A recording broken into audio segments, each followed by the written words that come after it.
5 eventos extraordinarios se manifestaron inmediatamente tras el deceso de Moisés, alterando de forma decisiva el curso de la historia.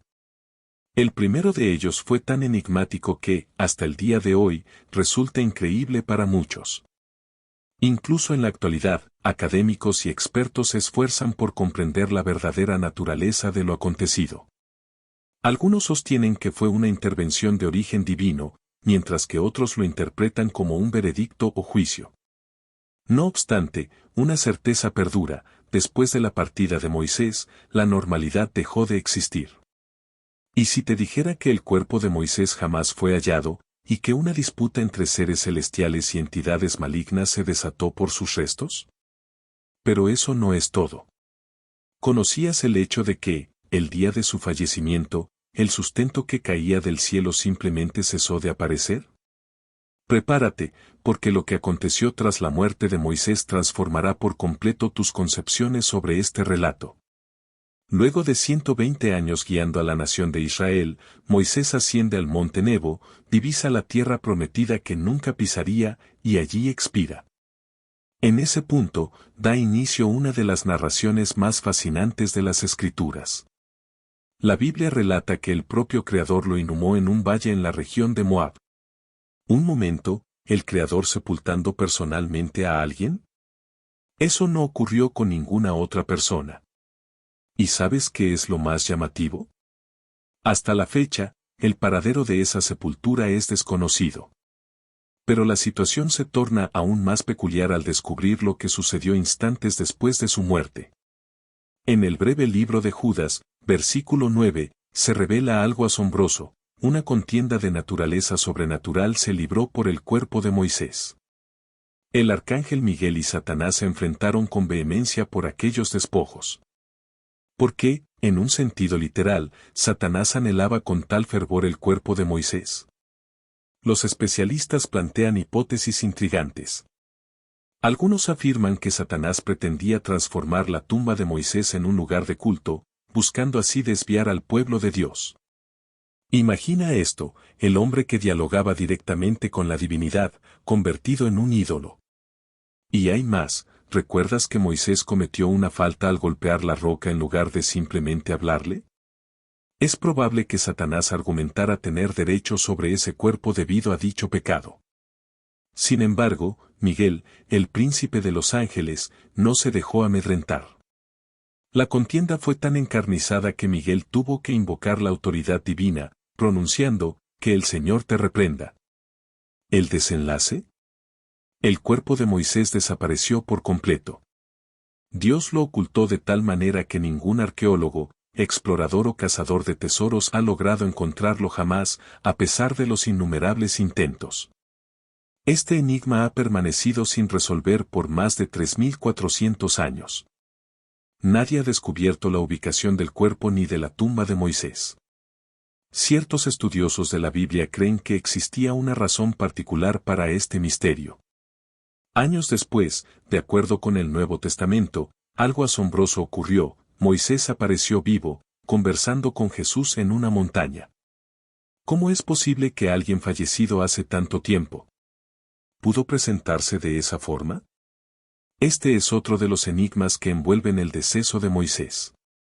Para aquellos que no profesan una fe, persiste la interrogante: ¿por qué ocultar también una tumba? La muerte de Moisés no marcó simplemente el fin de una etapa, fue el comienzo de una serie de acontecimientos sobrenaturales que alterarían por completo el destino de Israel. La desaparición de su cuerpo fue solo el indicio inicial de que algo fuera de lo común estaba sucediendo.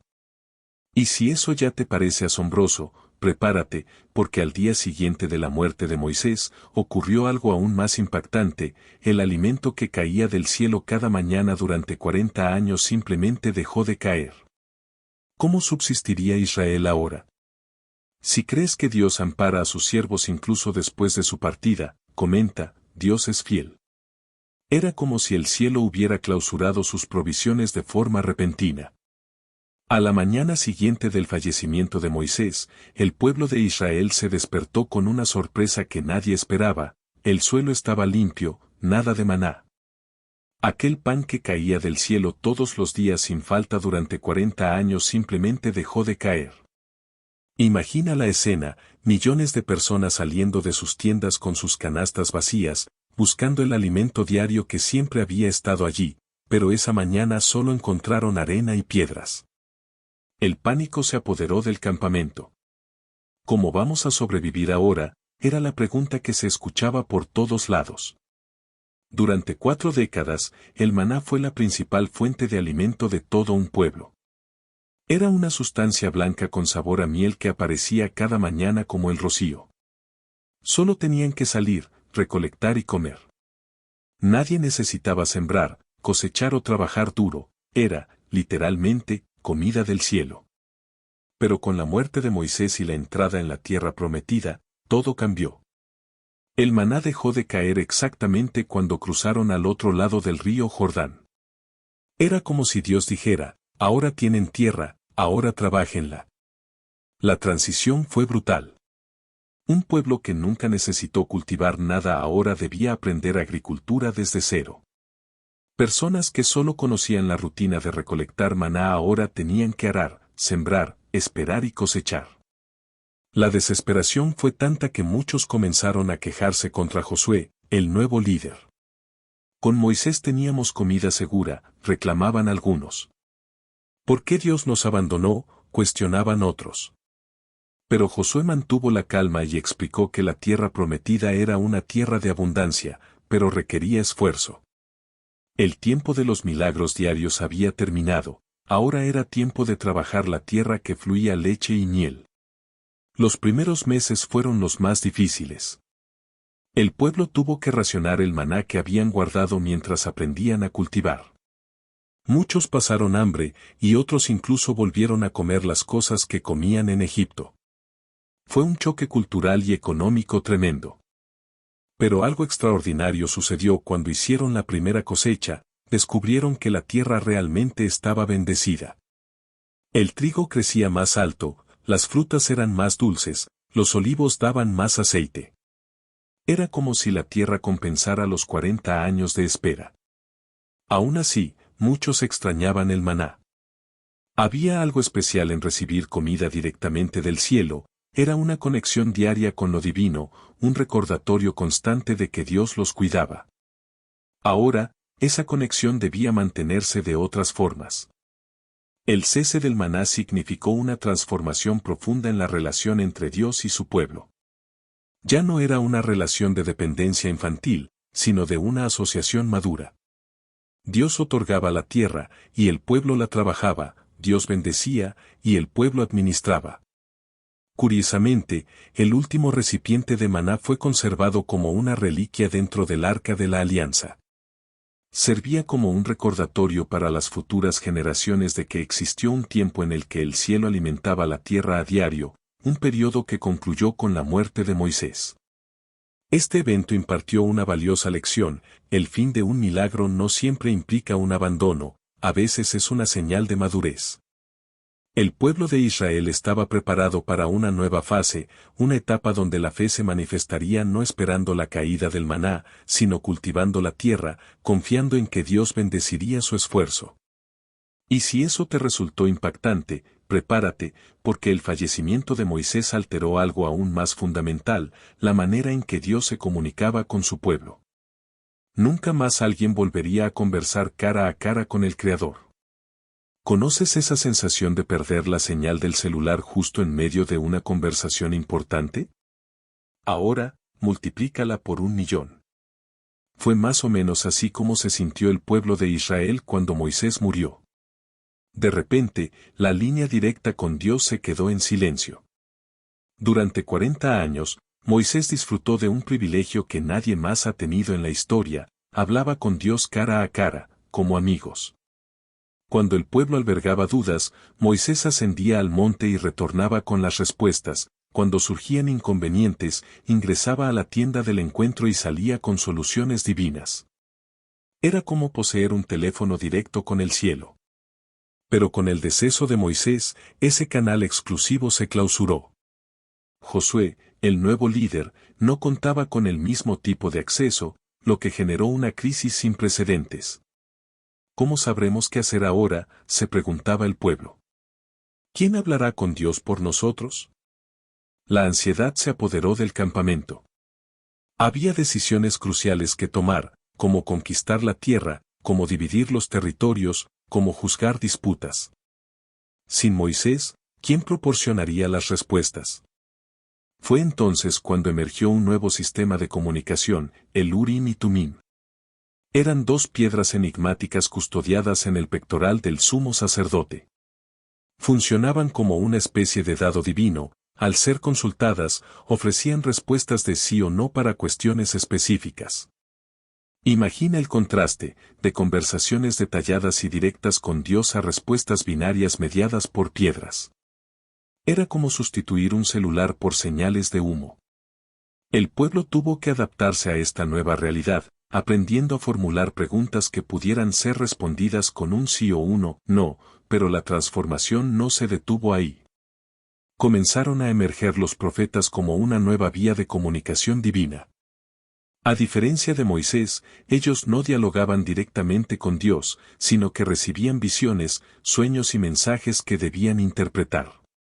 Este era un proceso más intrincado y, a menudo, más confuso. Este cambio desencadenó serios conflictos.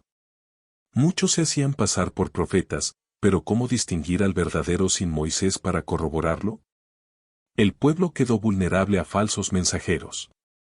Se empezaron a establecer criterios para evaluar a los profetas, sus profecías debían cumplirse, no podían contradecir la ley de Moisés y no podían incitar al pueblo a adorar a otras deidades. La ausencia de comunicación directa también modificó la forma en que el pueblo se vinculaba con Dios. Antes, sabían que cualquier problema podía ser llevado a Moisés y él traería una respuesta divina. Ahora, debían aprender a confiar más en la ley escrita y menos en revelaciones constantes. Los sacerdotes adquirieron mucha más relevancia, eran ellos quienes consultaban el Urim y Tumim, interpretaban la ley y mediaban entre Dios y el pueblo. El poder religioso, antes concentrado en Moisés, ahora se distribuía entre varias figuras. Curiosamente, esta transición forzó al pueblo a madurar espiritualmente.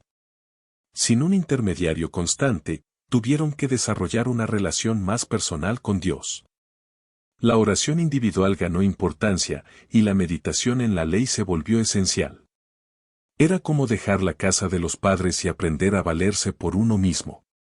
Algunos estudiosos creen que esta transición fue necesaria para preparar al pueblo para el futuro. Si seguían dependiendo de un solo mediador, nunca desarrollarían madurez espiritual. La muerte de Moisés impulsó una evolución en la fe de Israel. El impacto de esta transformación fue tan profundo que repercutió en toda la historia religiosa posterior. El modelo de profetas, sacerdotes y escrituras sagradas que surgió tras el fallecimiento de Moisés sentó las bases de muchas religiones actuales. Y cuando pensabas que no podía volverse más dramático, la ausencia de Moisés casi desató algo impensable, una guerra civil entre las propias tribus de Israel. Lo que ocurrió fue tan grave que estuvo a punto de destruir a la nación antes de que comenzara oficialmente. Si alguna vez sentiste que Dios cambió la forma de hablarte, comenta, Dios habla de muchas formas. Apenas desapareció el cuerpo de Moisés, y las tribus de Israel ya estaban al borde de matarse entre sí. No es una exageración, casi se desata una guerra civil que habría aniquilado a la nación antes siquiera de formarse, y todo por culpa de un altar. Imagina la confusión, las tribus de Rubén, Gad y la mitad de Manasés habían recibido sus tierras en el lado este del río Jordán cuando Moisés aún vivía. Él había accedido a eso con la condición de que ayudaran a las otras tribus a conquistar el resto de la tierra prometida. Promesa cumplida, batallas ganadas, esas tribus regresaron a sus tierras del otro lado del río. Hasta ahí, todo bien. Pero entonces hicieron algo que casi provoca un baño de sangre, construyeron un altar gigantesco en la orilla del Jordán. Las otras tribus enloquecieron. ¿Cómo que construyen un altar? Solo puede haber un altar, el del tabernáculo.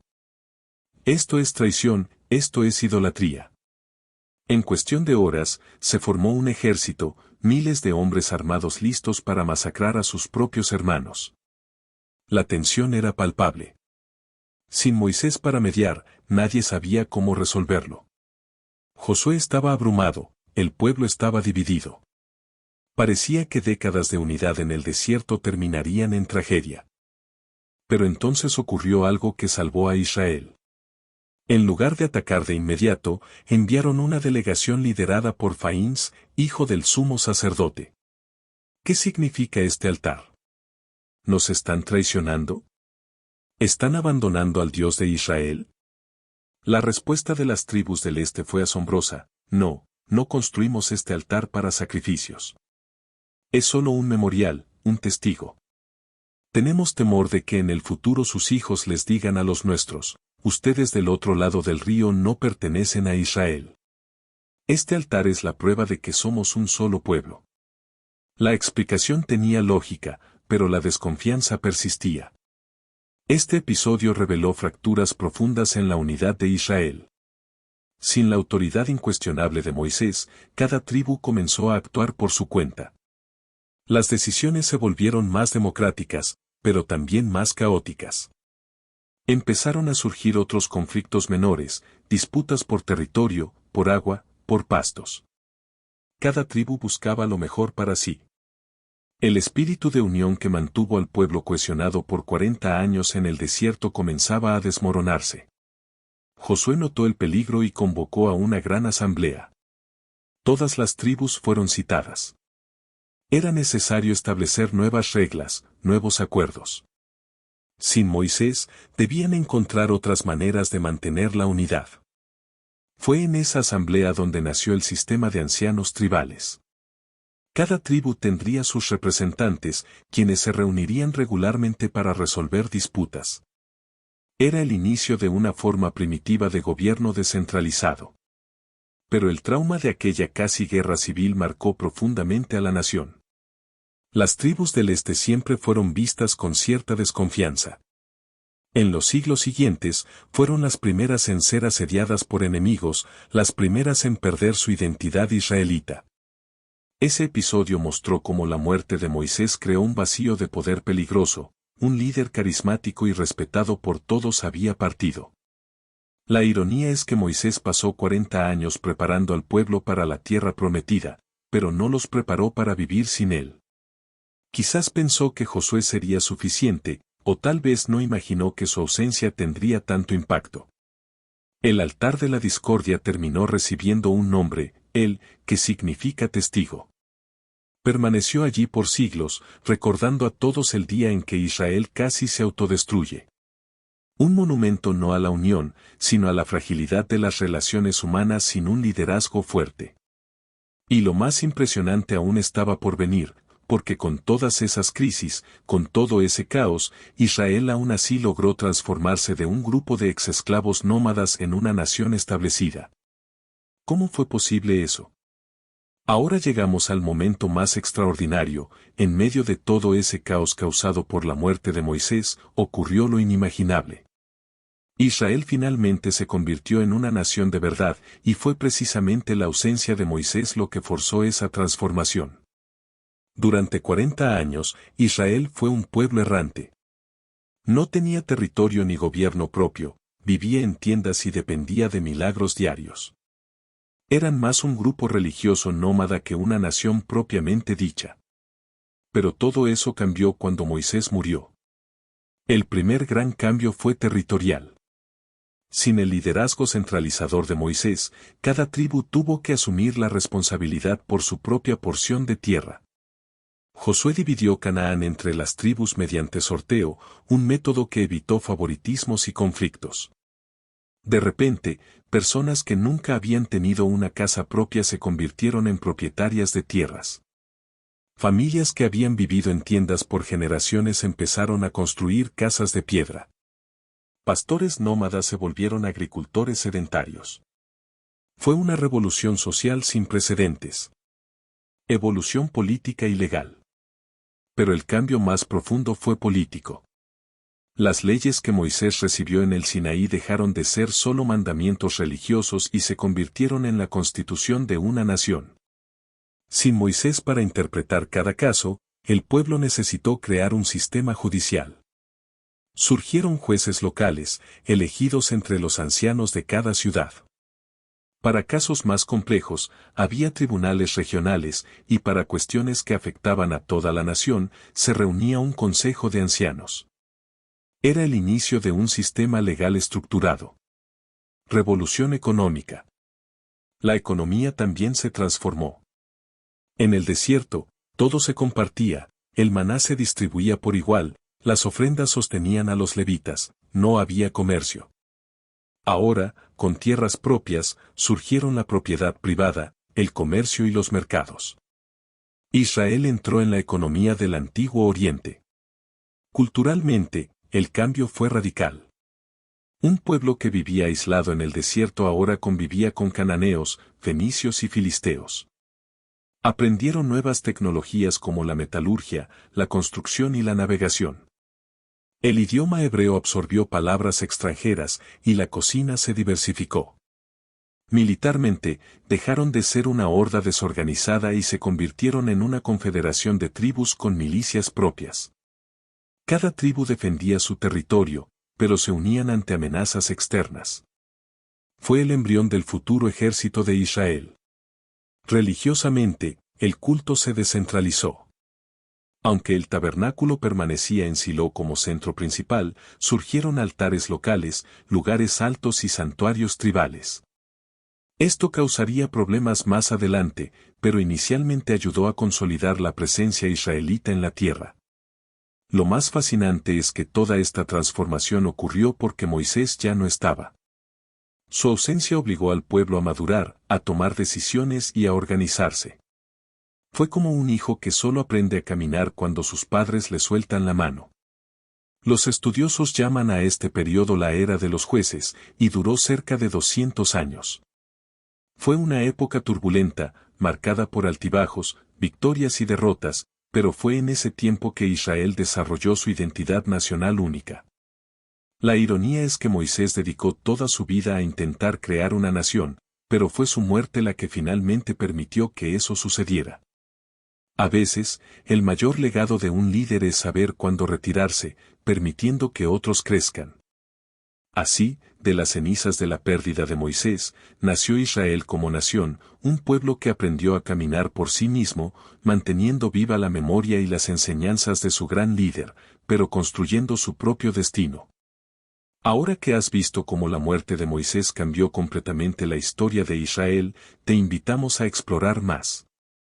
Descubre el trágico final y el último pedido de los apóstoles antes de morir. Una historia aún más impresionante te está esperando.